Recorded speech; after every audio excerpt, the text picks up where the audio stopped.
Le 12 juin, Israël a lancé sa dévastatrice opération Lion émergent contre l'Iran. Plusieurs hauts responsables iraniens ont été tués et de nombreux sites nucléaires ont également été ciblés. L'Iran a lancé d'importantes frappes de missiles sur Israël durant le week-end, en représailles.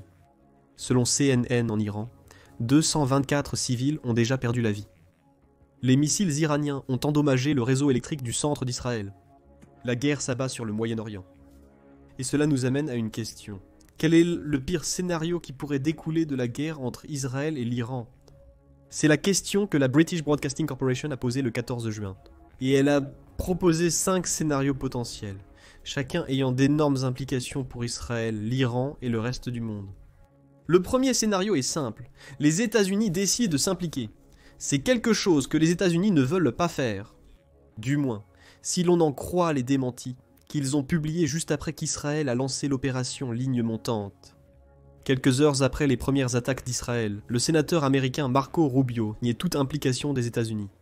Nous ne sommes pas impliqués dans les frappes contre l'Iran, et notre priorité absolue est de protéger les forces américaines dans la région, a affirmé Rubio après les frappes. Je suis clair, l'Iran ne doit pas cibler les intérêts ou le personnel américain. Malgré la mise en garde adressée à l'Iran dans la déclaration, le message de Rubio montre que les États-Unis ne souhaitent pas s'impliquer. Ils pourraient ne pas avoir gain de cause. La British Broadcasting Corporation affirme que la télévision d'État iranienne fustige déjà les États-Unis pour leur soutien passé et actuel à Israël, l'accusant d'être complice en permettant à Israël de lancer une attaque qui a tué des enfants. C'est précisément le discours que les États-Unis ne souhaitent pas entendre. Quelques heures avant la frappe d'Israël, le président américain Donald Trump a déclaré qu'il ne voulait pas qu'ils interviennent tant qu'il pensait qu'un accord était possible, se montrant mécontent. Les États-Unis ont négocié ces derniers 6 mois avec l'Iran pour tenter de le convaincre de stopper son programme de développement d'armes nucléaires. Dans les propres mots de Trump, l'attaque d'Israël pourrait faire échouer ces discussions. Sans ces négociations, les États-Unis pourraient décider de concrétiser leurs menaces passées de bombarder l'Iran eux-mêmes. L'Iran doit cesser de tenter de fabriquer des armes nucléaires, tout en prenant en compte les civils. Le 13 juin, Fox 4 FDW News a rapporté que des groupes de bénévoles menés par des anciens combattants travaillaient à évacuer rapidement les civils américains d'Israël. Ils comprennent Grey Bull Rescue et Project Dynamo, que la chaîne affirme avoir déjà déployé du personnel sur le terrain. Le premier groupe est basé en Floride et a déjà participé à environ 730 missions de sauvetage de ce type à travers le monde. Project Dynamo déploie plusieurs équipes en Israël pour évacuer les Américains du pays. La présence de ces groupes soulève un problème. Des Américains se trouvent en Israël. Cela pourrait signifier que dans la guerre Iran-Israël, l'Iran envoie déjà de nombreux drones et missiles balistiques vers Israël, avec une possible implication des États-Unis. Que se passe-t-il si l'une de ces armes tue un civil américain, ou même un membre de l'un des groupes d'évacuation? Les États-Unis pourraient-ils rester passifs et laisser cela arriver? Sans réaction. Donald Trump pourrait être forcé d'agir, et le président américain laisse entendre que c'est une possibilité. Le 15 juin, ABC News a rapporté que l'administration Trump réaffirme qu'elle n'a joué aucun rôle dans l'opération Lion ascendant. Mais si l'Iran s'en prend à des civils ou du personnel américain, Donald Trump suggère que les États-Unis pourraient être entraînés dans le conflit. Nous ne sommes pas impliqués là-dedans, a déclaré Donald Trump selon ABC. Il est possible que nous puissions nous impliquer, mais pour l'instant, ce n'est pas le cas, affirme Donald Trump. Si cette possibilité se concrétisait, le conflit régional actuel se transformerait en une guerre mondiale. Israël souhaite peut-être cela. Selon Vox, le 13 juin, on pense depuis longtemps qu'une frappe militaire détruisant totalement la capacité de l'Iran à produire des armes nucléaires nécessiterait l'implication américaine. Selon le New York Times, les États-Unis ont rejeté un plan d'attaque proposé par Israël, qui aurait nécessité l'aide américaine. Israël cherche non seulement à se défendre contre d'éventuelles représailles iraniennes, mais aussi à assurer le succès d'une attaque. L'Iran accuse déjà les États-Unis de complicité, même sans implication directe. Selon le Comité des Amis américains, ou American Friends Service Committee, les attaques terroristes du Hamas contre Israël du 7 octobre 2023 ont servi de déclencheur pour que les États-Unis commencent à transférer d'énormes quantités d'armes à Israël.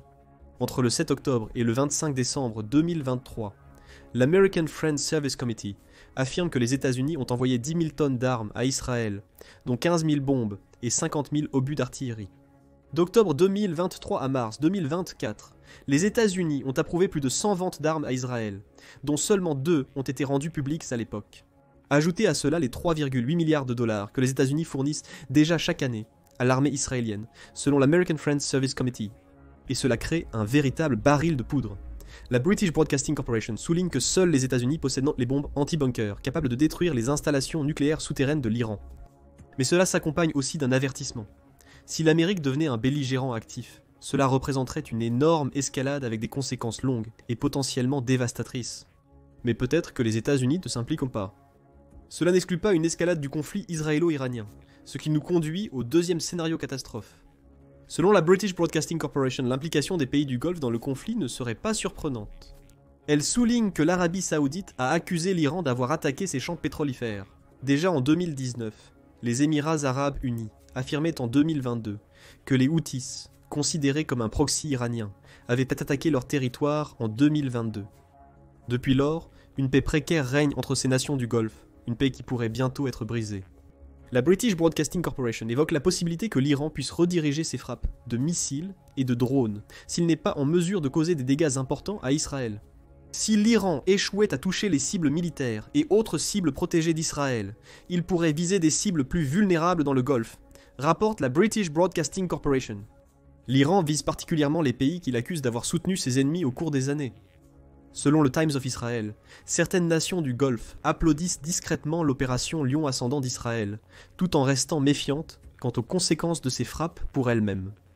Selon Sanam Fakil, directeur du programme Moyen-Orient et Afrique du Nord de Chatham House, cité par le média, les États du Golfe sont pris entre le marteau et l'enclume, même s'ils applaudissent discrètement l'affaiblissement de l'Iran. Ils font face à de vrais risques et doivent jouer leurs cartes avec prudence. L'Arabie Saoudite essaie déjà de jouer ses cartes. Peu après les frappes israéliennes en Iran, le ministère des Affaires étrangères iranien a condamné ces attaques dans une déclaration publiée sur X. Le Royaume d'Arabie Saoudite exprime sa ferme condamnation et sa dénonciation des agressions flagrantes d'Israël contre la République islamique d'Iran, pays frère.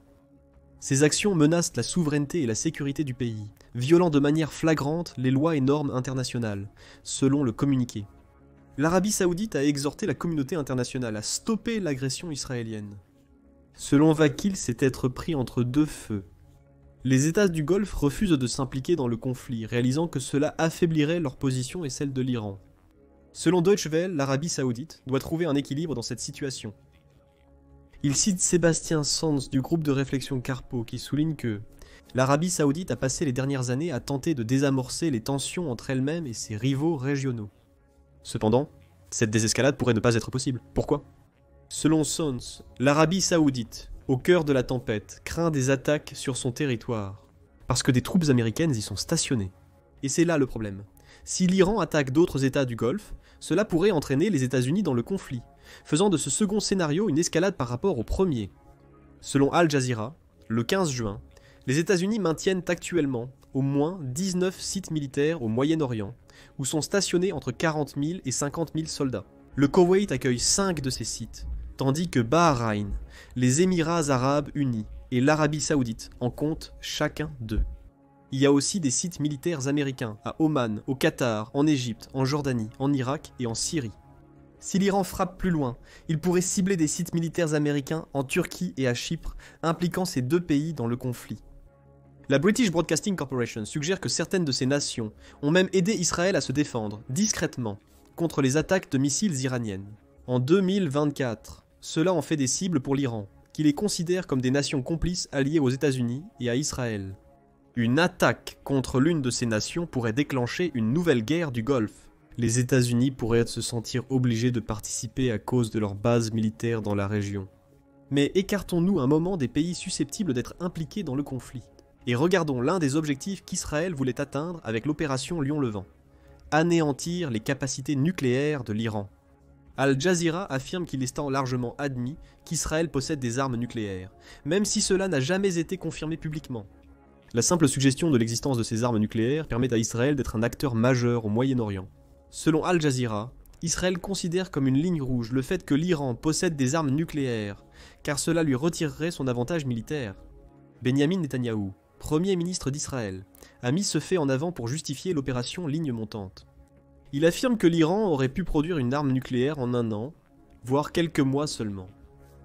Selon une source anonyme israélienne citée par Al Jazeera, l'Iran possède assez de matière fissile pour fabriquer 15 bombes nucléaires rapidement. Le pire scénario, selon la British Broadcasting Corporation, les frappes d'Israël échouent à détruire les capacités nucléaires iraniennes. Le pire scénario dépend de la proximité de l'Iran à obtenir l'arme nucléaire. Israël est convaincu que cela est imminent. Selon CNN, Israël pourrait avoir raison. L'Iran a la capacité d'enrichir de l'uranium, potentiellement jusqu'à un niveau suffisant pour fabriquer des armes nucléaires. Tout dépend de l'uranium-235, un isotope présent dans l'uranium naturel. Selon CNN, l'uranium naturel est un composé à 99,3% d'uranium-238 presque inutile pour les bombes et l'énergie nucléaire, et 0,7% d'uranium-235. Pour utiliser l'uranium naturel dans la production d'énergie nucléaire, l'Iran doit l'enrichir jusqu'à environ 3,67% d'uranium-235. Tout irait bien, mais le problème est que l'Iran a enrichi de grandes quantités d'uranium, jusqu'à 60% d'uranium-235. Ce n'est toujours pas suffisant pour fabriquer une bombe nucléaire, qui nécessite généralement de l'uranium, enrichi à 90%. Cela implique que l'Iran pourrait rapidement enrichir davantage d'uranium s'il décidait de poursuivre l'arme nucléaire. Selon Iran Watch, l'Iran détiendrait jusqu'à 593 livres d'uranium enrichi à 60%. Théoriquement, Iran Watch affirme qu'il ne faudrait qu'environ 2 semaines à l'Iran pour porter ce pourcentage à 90%. Cela laisserait à l'Iran assez d'uranium enrichi pour fabriquer entre 5 et 8 armes nucléaires, ce qui poserait un problème pour Israël.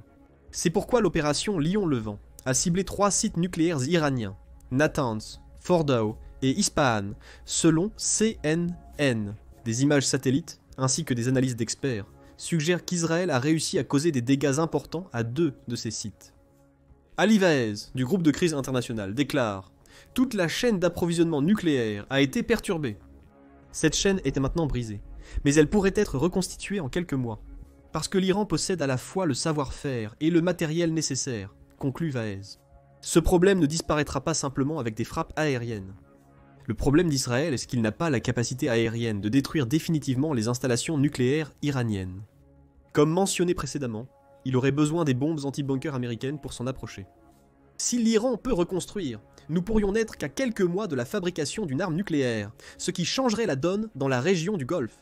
Et si l'attaque d'Israël convainquait les dirigeants iraniens que leur seule façon de dissuader d'autres attaques est de se précipiter vers la capacité nucléaire aussi vite que possible. La British Broadcasting Corporation pose la question. C'est possible. Éviter cela pourrait forcer Israël à lancer d'autres attaques, aggravant davantage la situation. Si l'Iran prenait cette décision, cela provoquerait la colère des États-Unis, qui négocient activement avec l'Iran pour limiter son programme nucléaire. Donc, on se retrouve à nouveau avec le spectre d'une implication des États-Unis. Sauf que cette fois, la guerre se déroulera contre une version de l'Iran qui possède des armes nucléaires. Combien de temps l'Iran accepterait-il d'être bombardé par des frappes aériennes avant d'utiliser ses armes nucléaires ? C'est une question à laquelle personne ne veut de réponse. Non seulement la perspective que l'Iran obtienne des armes nucléaires devrait inquiéter le monde. Le 4e scénario catastrophe de la British Broadcasting Corporation est que la guerre émergente entre l'Iran et Israël provoque un choc économique mondial. On peut déjà voir le début de ce choc avec les prix du pétrole. Le 13 juin à midi, les prix du pétrole avaient déjà grimpé de 7%. Le Brent, principale référence internationale pour le prix du pétrole selon la British Broadcasting Corporation, a augmenté de plus de 10% avant de se stabiliser autour de 74 à 75 $ le baril. Ce prix signifie que le Brent reste 10% en dessous de son niveau de 2024 et nettement inférieur aux 130 $ atteints lors du pic provoqué par l'invasion de l'Ukraine par la Russie en 2022. Nous devons aussi nous souvenir de la crise énergétique causée par ces flambées passées. Dans plusieurs pays, cette hausse des prix du pétrole risque de provoquer de la stagflation. Ce terme décrit une situation combinant une inflation élevée persistante, un taux de chômage élevé et une économie stagnante. Ce problème pourrait bientôt affecter de nombreux pays. The Guardian rapporte les propos de Matt Gerdgen, qui est analyste géopolitique chez BCA Research le 14 juin.